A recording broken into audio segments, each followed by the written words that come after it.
Et c'est l'histoire de 3 générations de femmes entre le Cameroun et la France, toutes les 3 en quête de liberté. Leur histoire se raconte dans un livre. Les jours viennent et passent aux éditions Gallimard, signé Emily Boom. Bonsoir. Bonsoir. Vous revenez du festival Lire à Douala où vous avez présenté ce 4e roman. Comment ça s'est passé? Quels sont les retours?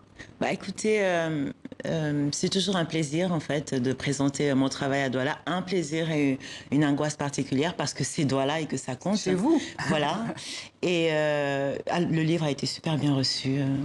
Beaucoup de discussions. Il a suscité des réflexions, des discussions. Oui, c'était une très très belle expérience. Alors on va parler de ce livre justement, 4e roman. La narration se fait au travers de 3 générations de femmes. Qui sont-elles ces femmes? Anna, Abby et Tina? 3 générations de femmes, donc 3 c'est bien pour raconter parce que c'est le temps de la transmission, la grand-mère, la mère et puis la fille, là 3 générations. Et ça permet en fait de raconter longuement une histoire, un pays, une évolution et des choix aussi que font ces femmes et toutes les conséquences que petit à petit les choix vont avoir dans leur vie. Des femmes qui se construisent autour des livres, notamment Anna. C'est important ça pour vous, le livre? Ah oui, absolument. Et Anna se construit autour du livre parce que c'est une jeune femme solitaire et que les livres lui offrent le monde, en fait, une liberté extraordinaire de son petit village d'Afrique. Elle a tout d'un coup cette capacité d'embrasser le monde.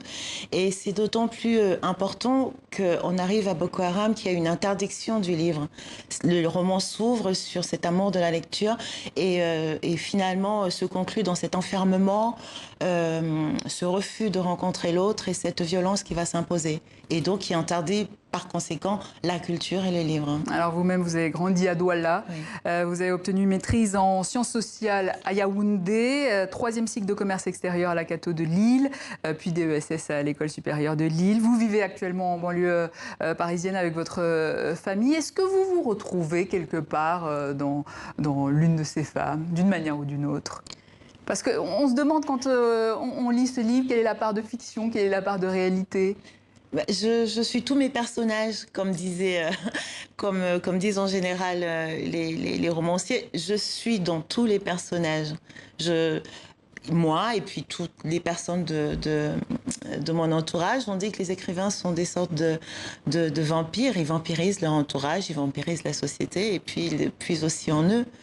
Et voilà.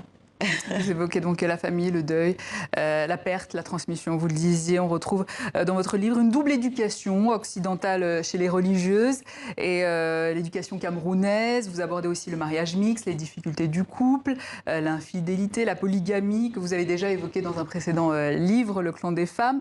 Aujourd'hui, quel regard vous portez sur cette double culture? Je pense que la culture est toujours positive. Plus on est ouvert et mieux c'est. Il est difficile aujourd'hui, dans le monde où nous vivons, de dire on appartient à une culture, une seule, fermée, parce que tout est transversal, les réseaux sociaux, la mondialisation, on se croise, on se rencontre, on apprend les uns des autres, en bien et en mal.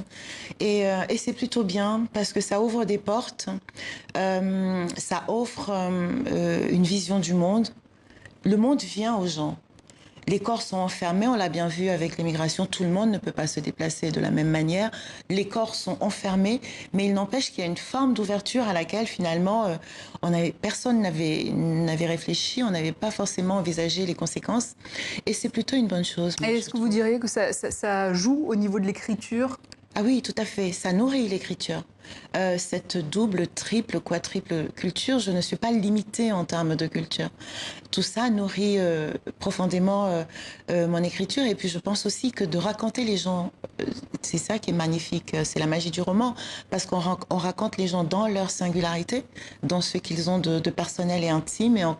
Et tout d'un coup, cette singularité va rencontrer d'autres personnes, des lecteurs inespérés. Et c'est ça cette ouverture-là est importante. Vous évoquez aussi les contradictions du Cameroun, la conscience politique, la guerre d'indépendance et le combat des Babilikés, des maquisards. Là aussi, vous en avez déjà fait un livre pour lequel vous avez obtenu le Grand Prix de l'Afrique noire en 2015. Et c'est le combat de Louis dans ce livre, jusqu'à la désillusion. Les idéaux sont happés par le système. C'est ce que vous racontez en fait. Oui, oui, je pense que ce livre, c'est aussi l'échec de la génération post-indépendance. C'est cette génération qui a porté tellement d'espoir et qui s'est engagée tellement de combats. Et malgré la valeur qu'on a pu donner aux indépendances, il y avait quand même cette émulation. Ils portaient quelque chose. Et on se rend compte aujourd'hui qu'on n'a pas beaucoup avancé. Lui, le personnage était engagé. Voilà, il avait une conscience politique. Il n'empêche il lui-même finit par sombrer dans la corruption ambiante, comme s'il y avait une espèce de chose comme ça, voilà, qui les détruisait de l'intérieur. Vous dites qu'on n'a pas beaucoup avancé par rapport à Boko Haram, par exemple, la lutte contre le terrorisme cette fois. Par rapport L'histoire à se répète. la pauvreté, par rapport à la lutte contre l'indépendance. En ce qui concerne le Cameroun en particulier, oui, l'histoire se répète. Les mêmes silences, occasionnant les mêmes causes, en fait, des morts. Je parle du cas de Kolo Fata et des 150 morts qu'il y a eu le 15 janvier 2015. Mais sinon, on peut aussi revenir à la situation du nord-ouest et du sud-ouest et du terrible conflit qui existe en ce moment dans cet endroit. Les Nations Unies parlent de 2000, 3000 morts. Oui.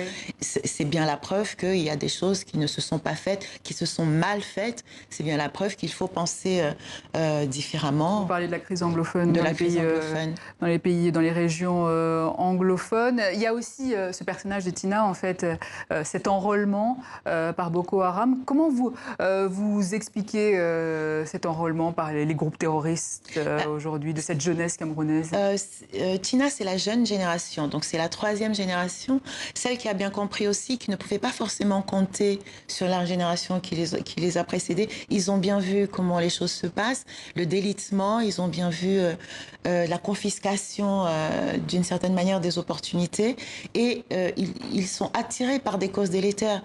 Là, je traite de Boko Haram, j'avais envie de traiter de ce sujet en particulier, mais j'aurais pu aussi parler de tous ceux qui prennent la mer, de ces déplacements massifs de jeunes. Voilà, ils s'en vont vers autre chose. Mais en même temps, il y a une forme d'énergie et de courage dans une forme de résistance par le corps. On peut en dire ce qu'on veut. Et ce n'est pas facile à entendre, mais il y a quand même une façon de dire « je ne me laisserai pas faire, j'ai envie de prendre, d'une certaine manière, j'ai envie de prendre ma vie en main, quoi qu'il en coûte ». Et l'immigration, thème qui fera peut-être l'objet d'un prochain livre.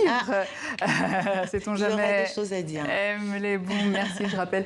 Le titre de votre 4e roman, Les jours viennent et passent aux éditions Gallimard. Merci à vous.